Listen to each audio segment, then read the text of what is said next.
जय माता दी दोस्तों, आने वाली हरतालिका तीज व्रत के लिए आप सभी माताओं बहनों को ढेर सारी शुभकामनाएं। महादेव की कृपा आप सबके ऊपर बनी रहे और आप जीवन पर्यंत अपने पति की लंबी आयु के लिए उनकी स्वास्थ्य की कामना को लेकर और उनकी तरक्की को लेकर इस व्रत को हमेशा करती रहें, यही कामना करती हूँ। और इसी कामना के साथ आज का जो वीडियो है वो मैं शुरू कर रही हूँ। दोस्तों, जो बहनें पहली बार इस व्रत को कर रही हैं उन्हें किस प्रकार से इस व्रत को करना चाहिए, साथ ही साथ ये जो व्रत है वो कब किया जाएगा, जो तृतीया तिथि है वो कब पड़ रही है, आज के वीडियो में सारी जानकारी जो है वो देने वाली हूँ। तो हिंदू पंचांग के अनुसार हरतालिका तीज भाद्रपद मास के शुक्ल पक्ष की तृतीया तिथि को मनाई जाती है। इस बार हरतालिका तीज व्रत जो है वो 18 सितंबर को दिन सोमवार को मनाई जाएगी। व्रत को हरतालिका तीज व्रत या तीजा व्रत के नाम से भी जाना जाता है। इस पर्व पर भगवान शिव की पूरी विधिवत तरीके से पूजा अर्चना की जाती है। ये जो व्रत होता है इसमें महिलाएं पूरा निर्जल व्रत करने का संकल्प लेती हैं। 24 घंटे वो कोई भी बगैर पानी बगैर फलाहार के इस व्रत को करती हैं। कुंवारी कन्याएं भी इस व्रत को करती हैं अब सुयोग वर की प्राप्ति के लिए, और जो भी माताएं बहनें इस व्रत को करती हैं वो अपने पति की लंबी आयु के लिए व्रत करती हैं। ये जो व्रत है वो बहुत कठिन होता है। 24 घंटे निराजली जो है वो किया जाता है और इस व्रत में ना सोया जाता है, ना पानी पिया जाता है, ना किसी को पिलाया जाता है। बहुत सारे नियम जो हैं वो इस व्रत के बताए गए हैं। अब अगर मैं इस व्रत की बात करूं कि ये जो व्रत है वो साल 2023 में कब किया जाएगा, तो पंचांग के अनुसार 17 तारीख को मतलब 17 सितंबर को 11:08 से तृतीया तिथि जो है वो शुरू हो रही है और अगले दिन यानी 18 सितंबर को दोपहर 12:29 पर तृतीया तिथि जो है वो समाप्त हो रही है। ऐसे में उदया तिथि के अनुसार जो व्रत है वो 18 सितंबर को ही रखा जाएगा। 18 सितंबर को सुबह 6 बजे से रात 8:24 तक समय है पूजा करने का वो रहेगा। सबसे उपयुक्त समय जो है वो यही रहेगा, सुबह 6 बजे से रात 8:24 तक। और शाम की जो पूजा है वो प्रदोष काल में की जाए तो बहुत ज़्यादा शुभ माना जाता है।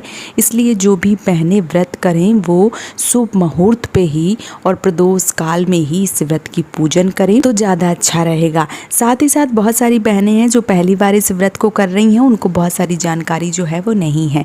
तो जो बहनें पहली बार इस व्रत को कर रही हैं, पहले बात तो ये बहुत सारी बहनों के मन में ये प्रश्न आएगा कि मनमास पड़ रहा है तो इस साल व्रत उठाएं कि ना उठाएं। तो देखिए, जिस साल में जिस महीने में मनमास पड़ता है उस महीने में व्रत नहीं उठाए जाते हैं। बाकी आगे और पीछे आप व्रत कर सकते हैं, मतलब इस साल भी आप व्रत जो है वो उठा सकते हैं, कोई दिक्कत नहीं है। लेकिन अगर आपके घर की परंपरा है कि आप पूरा साल व्रत ना उठाएं तो आप अपने घर के बड़े बुजुर्गों से सलाह लें और घर के बड़े बुजुर्ग जिस प्रकार से कहते हैं उस प्रकार से उस चीज़ को आप कर सकते हैं। साथ ही साथ जो बहनें पहली बार इस व्रत को कर रही हैं उनको नई साड़ी जो है वो पहननी चाहिए, ऐसी मान्यता है। साथ ही साथ जो भी बहनें व्रत कर रही हैं उनको व्रत का संकल्प लेने के बाद में व्रत नहीं तोड़ना चाहिए और ना ही कुछ खाना चाहिए। अगर आप इस व्रत को पहली बार उठा रही हैं तो बहुत ही सोच समझ के उठाएं, क्योंकि इस व्रत को अगर आपने उठा लिया तो फिर 12 साल आप इस व्रत को करना ही करना है। उसके बाद आप व्रत का उद्यापन कर सकती हैं। बहुत सारी बूढ़ी माताएं बहनें हैं जो इस व्रत को मरते दम तक करती हैं और हमारे घर की भी ऐसी मान्यता है। हमारे यहाँ भी हमारी माँ बताती हैं कि जो इस व्रत को एक बार उठा लेता है उसे मरते दम तक इस व्रत को करना चाहिए। व्रत बहुत कठिन होता है, तो मैं उन बहनों से बोलना चाहूँगी कि बहुत ही सोच समझ के जब आप पूरी तरीके से तैयार हों तभी आप इस व्रत को उठाएं, अन्यथा इस व्रत को ना उठाएं।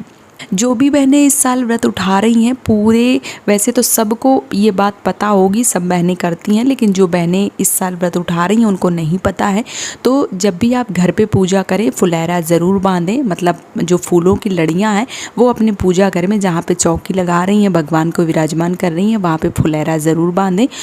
और आप इस व्रत को पूरी विधिवत तरीके से करें, 16 श्रृंगार ज़रूर करें। व्रत के दौरान जितना आप तैयार हो सकती हैं उतना आप आप तैयार हों, क्योंकि ये सुहाग का व्रत होता है और जितना आप अच्छे से कर सकती हैं उतना अच्छे से करें तो ये आपके लिए ज़्यादा सौभाग्य का प्रतीक होगा। साथ ही साथ वायना जो है वो ज़रूर निकालना चाहिए। सुहाग की चीज़ों का दान जरूर करना चाहिए। पहली बार अगर आप इस व्रत को कर रही हैं तो ब्लाउज की पीस और अगर साड़ी संभव हो तो साड़ी और जो भी श्रृंगार का सामान होता है सुहागन ब्राह्मणी हैं उनको दान में देना चाहिए। और अगर आप इस व्रत को निरंतर करती चली आ रही हैं तो कुछ दान पुण्य और कुछ सुहाग का सामान जो है वो ज़रूर देना चाहिए। अगर पहली बार कर रही हैं तो ब्लाउज पीस या साड़ी जो है वो ज़रूर लगाएं सुहाग के सामान के साथ और फिर जो है वो दान करें। सुहाग की चीज़ों का अगर हम दान करते हैं तो हमारे सुहाग में वृद्धि होती है, इसलिए हमें दान पुण्य जो है वो अवश्य रूप से करना चाहिए। अगले दिन जब व्रत का पारण करती हैं उस दिन आपको जो भी सामग्री खाने पीने की है, दाल चावल सब्जी अचार पापड़ जो भी आपके घर में है वो सारी चीज़ें एक प्लास्टिक में, एक पन्नी में, एक थाली में लगा के या प्लास्टिक में लगा के सारी चीज़ें बांध के किसी ब्राह्मण को, किसी विप्र को दान में देना चाहिए। उसके बाद व्रत का पारण करना चाहिए। तो हरतालिका तीज व्रत में ये सारी चीज़ें जो हैं वो आपको ज़रूर करना चाहिए। उम्मीद करती हूँ कि आज का वीडियो आपको पसंद आया होगा। अगर वीडियो पसंद आया है तो आप मुझे सपोर्ट कर सकते हैं इस चैनल को सब्सक्राइब करके। आज का वीडियो यहीं पे समाप्त कर रही हूँ दोस्तों। आप सभी माताओं बहनों को हरतालिका तीज व्रत की ढेर सारी शुभकामनाएं। जय माता दी।